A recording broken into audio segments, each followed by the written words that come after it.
up, you guys? ShartimusPrime here, doing another Marvel Legends action figure review on the Magic the Gathering Spider-Man mashup Battle Damaged Spider-Man. And I gotta tell you, man, I've actually been really looking forward to getting this. I have a spot in my Sinister 6 section waiting for this Battle Damaged Spider-Man. The whole card deal and me having to sell this afterwards to make it feel like it's a worthy purchase is frustrating, and I don't like the idea. It genuinely, just my opinion, sucks. Don't like it. Anyway, on the side you can see Battle Damaged Spidey. Then there's Spidey again on this side right over here too. Then you can see Spider-Man amongst the other figures from this wave. And then you have the Magic the Gathering logo and Spider-Man on the top. Not much more at the bottom. So let's get to it and crack this thing open. And if you're trying to get your Marvel Legends, you can do so. Big. Get your big badass toys at BigBadToyStore.com. Click the link in the description below. And here's our Battle Damaged Spider-Man out of the packaging. And man, I'm a bit impressed with what Hasbro's been able to do with some of their molds. And it looks like they're able to change pre-existing molds just a little bit through digital sculpting over here. So a lot of this looks very, very familiar. Yeah, there's a lot of reused stuff, but there's a lot of altered reused stuff that actually makes the figure feel pretty damn fresh. Again, not a big fan of the whole card situation, but hey, let's get a closer look at those accessories, and then we'll take a closer look at the figure. So the newest accessory that we get here is the Magic the Gathering card. We get the shield from the Maximum Series Spider-Man. We get the Amazing Spider-Man 2 web line from 2011, I think.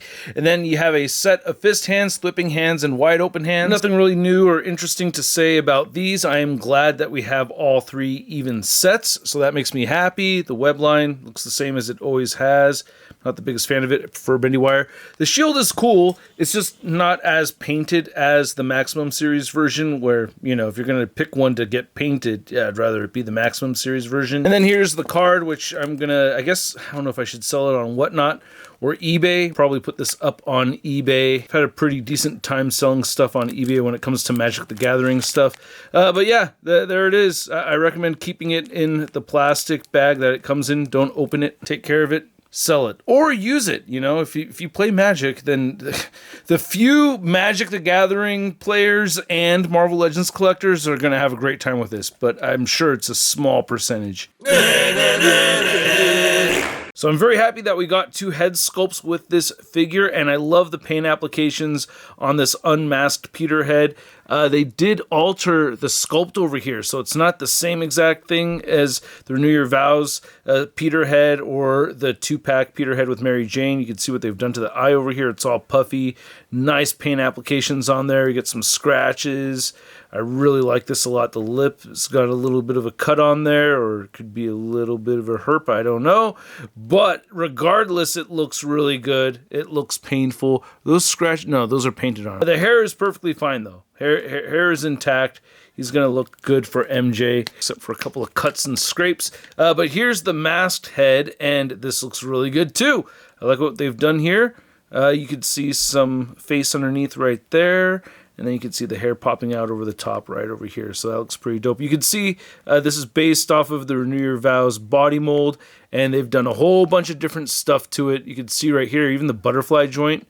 So you get that flesh part sticking out right over there. You can see the spider symbols made smaller so that it doesn't bleed over to the butterfly joint. So they may have heard the complaints about that with the Maximum Series version. You can see this rip right over here that looks like it didn't get painted. So that's a little bit weird. Then you can see some cuts right here that have some sculpt around it. I saw Rocco the Great do this post where he customized the rips, where he painted a little bit of white paint on the little flaps that are sculpted here around the rips. I thought that was actually a pretty clever idea. It really seemed to make things pop a bit more. I do like the red scratches throughout over the flesh tone. You can see some more rips right over here. Yeah, it makes sense that the inside of it's a different color, you know? And then you could see the ab section right here hasn't really changed much, and then you could see that one right there. And there's looking at the back. This arm, you know, from the elbow down looks pretty untouched. And then the hip joints right here are definitely different from Renew Your Vows. Unfortunately, I have a leg pop-off issue on my left leg, so that really does bother me. These are not the exact hips from either Maximum Series or Renew Your Vows. And then you can see all the changed stuff or resculpted stuff over here. It doesn't look so great with the flesh tone paint over the blue. It's looking a little bit weird right over there. It looks okay on this side right here though.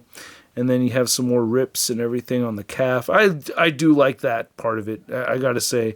But adding a little bit more paint to those edges, you know, that would have been cool. I would have liked to have seen that. Maybe even a little bit more blood, but still, we get a sufficient amount throughout on the figure. What's also really weird here, too, is that the toes are just slightly different. It's like a worse version of the Renew Your Vows. They took out the little plastic piece. They changed this for some reason. It's not the same at all, though. You can see how that pin, or this little section right here in the middle of it, is all different. It's definitely not the same as the Maximum Series foot. Maybe it is. No, that's not the same either. I was going to say maybe from here down it was the same, but no. So I'm not going to do a thorough articulation segment here. We know how this goes, but I will say, yeah, the frustration in not being able to lift the head all the way up still bugs me. We do get some weird gappage right over here with certain poses with this diaphragm cut. It does bend forward and back a whole ton. I mentioned this popping off on me. You do get drop-down hips, so you can get some really good movement over here without... that annoys me so damn much. But other than that, butterfly joints move forward pretty well. And yeah, he's got the calf cut here. He's got the beautiful ankle pivot. He's got toe articulation. A lot of good articulation here, but far from perfect. And to measure out this Spider-Man figure, you can see that it is standing at 6.5 inches tall. And I don't have too many comparisons for you today, but I wanted to compare this battle damaged Spider-Man next to my 3 favorite Spider-Man villains. We have Venom, Green Goblin, and my ultimate favorite Spider-Man villain, Doc Ock. And this is the customized version by Dave Wheeler. Thank you so much, Dave. And by the way, he is hosting another 24-hour marathon live stream on the 14th and 15th of November for raising awareness in cancer research for children. I hope you guys attend. I'm going to make it. Check it out. Link is in the description below. Now, for a battle-damaged Spider-Man comparison or a battle-ravaged Spider-Man comparison, you can see the old school Toy Biz Spider-Man right over here, which was gifted to me several years ago, many years ago. I think at least 10 years ago. Thank you so much. And I'm pretty sure Toy Biz did make a battle-damaged Spider-Man in either Series 1 or Series 2 of the Spider-Man Classics line, but I don't have that figure. Here's our new battle-damaged Spider-Man figure next to our Renew Your Vows Spider-Man, and we have the Maximum Series Spider-Man. I wanted to see how this Peter head, or this, actually, let's put a battle-damaged head on the Maximum Series. That doesn't really look that good. Damn it. Let's put the Maximum Series head on the new battle damaged one. Kind of looks a little stumpy in the neck. I don't know, kind of works. That Maximum Series neck is looking a little long with this Peter head on there. Yeah, it definitely looks better on the Renew Your Vows. Farland head on the battle damaged Spidey. Yeah, it looks a little small. Then here's battle damaged Spider-Man. Next to your average 6-inch scale figure, we have the Marvel Legends Big Time Letdown 6-armed Spider-Man.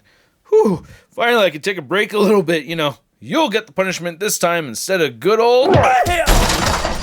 So I hope you guys enjoyed this video, and I want to give a big thanks to all of you for watching. I certainly do appreciate it. If you want to say, hey, I liked the video with the hitting that like button, I certainly appreciate that, as well as those of you who have not hit the subscribe button yet. And if you want to, go ahead and do so. A lot of my viewers do watch, but a lot may not hit that subscribe button, so just double check to see if you're subscribed. And this battle damaged Spider-Man figure overall, just the figure itself, I think is cool. I do like it. I like the battle damage wear on it and everything. I think they could have added maybe a little bit of paint on the rips, maybe a little bit more blood, but for the most part, I do like the figure itself. The gappage at the diaphragm bugs me. The lack of the hinge moving all the way up, you know, like the Renew Your Vows way. That still bugs me, but for the most part, I have been enjoying the figure. The price point, though, that's the other thing. Now, I'm glad he has the interchangeable hands. It's just the whole trading card thing, or it's not a trading card, right? The playing card from the Magic game, it's just not doing it for me, you know? So at this point in time, I don't know if this is worthy of the purchase. We'll see how hard of a time I have hucking that card and getting my money back to make it feel like a worthy purchase. So it's hard to say, but at this moment in time, I have the card still, and it's a $40 figure. So, man, at that price point, oh, God, I feel so conflicted over here. At this moment in time, we'll see how I feel about it later. I'll make a short revisiting it, but right now, the price point of $40, I'm going to give this Battle Damage Spidey a Sun rating of... It's not too bad. I'd like to know what you guys think, so please let me know in the comments section below. If you want to see the latest Marvel news, you can find it all over at marvelousnews.com. And if you want to stay in touch with me on social media, you can find me on Instagram, Twitter, Twitch, TikTok, and on whatnot. We have a show coming up on the 30th of October. Hope to see you there. I'll catch you guys later. Peace!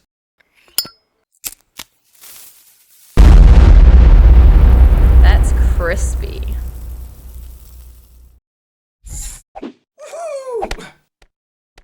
Hey, new ShartimusPrime videos. Hey, you should click one. Yeah, click on one of them. Or subscribe if you haven't. Your face,